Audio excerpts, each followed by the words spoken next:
Baik, bismillahirrahmanirrahim. Assalamualaikum warahmatullahi wabarakatuh. Kaifa halukum jami'an? Gimana kabarnya? Mudah-mudahan sehat dan senantiasa dalam lindungan Allah Subhanahu wa taala. Baik, untuk pelajaran Al-Qur'an hadis di kelas 10 kita memasuki bab baru ya. Kalau dalam LKS-nya itu sejarah tentang sejarah Al-Qur'an gitu ya. Sedangkan di buku paketnya di bab 2 itu membicarakan tentang keotentikan Al-Qur'an gitu ya. Nah, untuk pelajaran selanjutnya rencananya Bapak ingin membagikan kelompok. Jadi nanti kelompok diskusi dan presentasi ya. Jadi nanti mungkin bisa dibagi di pertemuan berikutnya gitu. Nah, adapun untuk kegiatan kita hari ini adalah kita ingin membahas tentang mukjizat Al-Qur'an.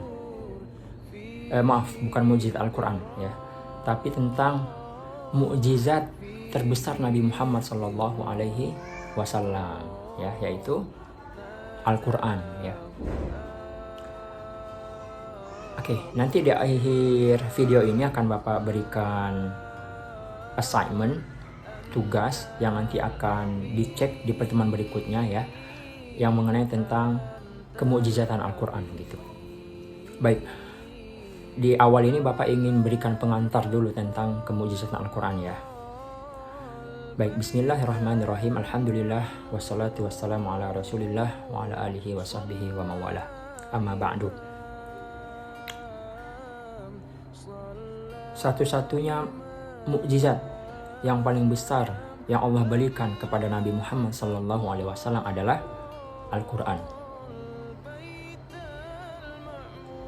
Nah, pertanyaannya, apa yang menyebabkan sehingga Al-Quran itu menjadi mukjizat terbesar Nabi Muhammad Sallallahu Alaihi Wasallam?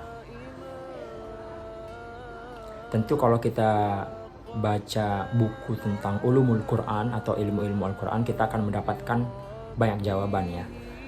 Nah, tapi salah satu yang ingin Bapak sampaikan di sini adalah tentang keindahan bahasa Al-Quran atau disebut dengan uslubul Quran. Uslub artinya gaya bahasa Al-Quran. Uslubul Quran artinya gaya bahasa Al-Quran. Nah, disinilah letak kemukjizatan Al-Quran, salah satunya ya. Dengan keindahan bahasa Al-Quran itu, tidak ada manusia yang dapat menandingi keindahan bahasa Al-Quran. Bahkan sastrawan sekalipun. Pak, sastrawan itu apa? Sastrawan itu adalah orang-orang yang mampu atau ahli dalam bahasa. Coba kita lihat di zamannya Nabi Muhammad SAW dahulu ya. Di zamannya Nabi Muhammad itu berkembang kesusastraan. Ada salah satu pasar namanya pasar Ukaz yang dimana mereka menggelar seperti perlombaan membaca syair-syair gitu. Artinya di zaman Nabi Muhammad ini berkembang sastra. Nah, disitulah Al-Quran diturunkan oleh Allah Subhanahu wa taala di zaman berkembangnya kesusastraan dalam hal bahasa.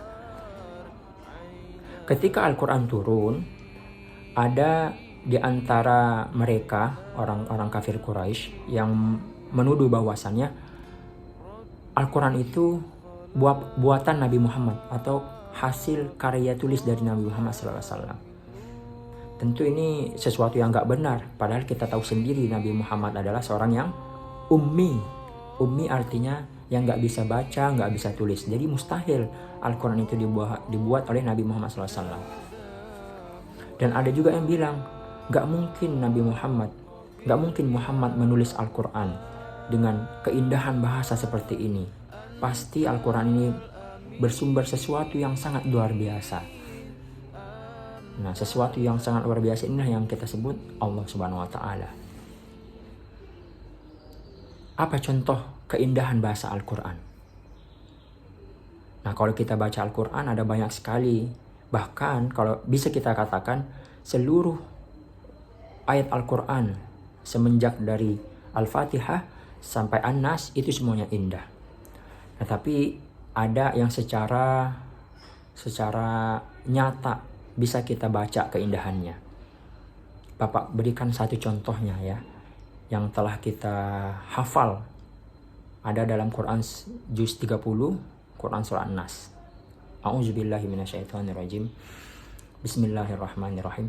Qul a'udzu birabbin nas, malikin nas, ilahin nas, min syarril waswasil khannas, alladzi yuwaswisu fi sudurin nas, minal jinnati wan nas. Paham tuh? Itu contoh keindahan bahasa Al-Quran. Quran surah Nas misalnya. Qul a'udzu birabbin nas, malikin nas, ilahin nas, nas, nas. Siapa yang bisa menyusun keindahan bahasa itu? Allah Subhanahu wa ta'ala. Nah, kegiatan kita hari ini adalah, tugas dari Bapak untuk kalian adalah coba kalian mencari ayat-ayat yang secara nyata, secara jelas terdapat lafaz-lafaz yang menunjukkan keindahan bahasa Al-Quran. Yang telah Bapak contohkan tadi surah An-Nas. Nah, kalian silahkan cari surah lain. Setelah kalian cari dan menemukan, silahkan ditulis di bukunya. Insya Allah di pertemuan berikutnya akan dicek ya. Jadi tugas sekarang adalah mencari ayat-ayat Al-Quran yang mengandung keindahan bahasa. Contohnya seperti surah An-Nas. Nah, kalian silakan cari surah-surah yang lain. Dan ini tidak boleh sama ya. Jadi masing-masing itu memiliki surah atau ayat yang berbeda. Silahkan dicari, kemudian ditulis untuk keindahan bahasa Al-Quran. Baik.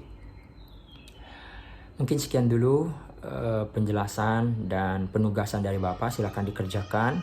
Mudah-mudahan apa yang kita kerjakan hari ini bermanfaat dan mendapatkan ridha Allah Subhanahu wa ta'ala. Akhirul kalam, wassalamualaikum warahmatullahi wabarakatuh. Semangat.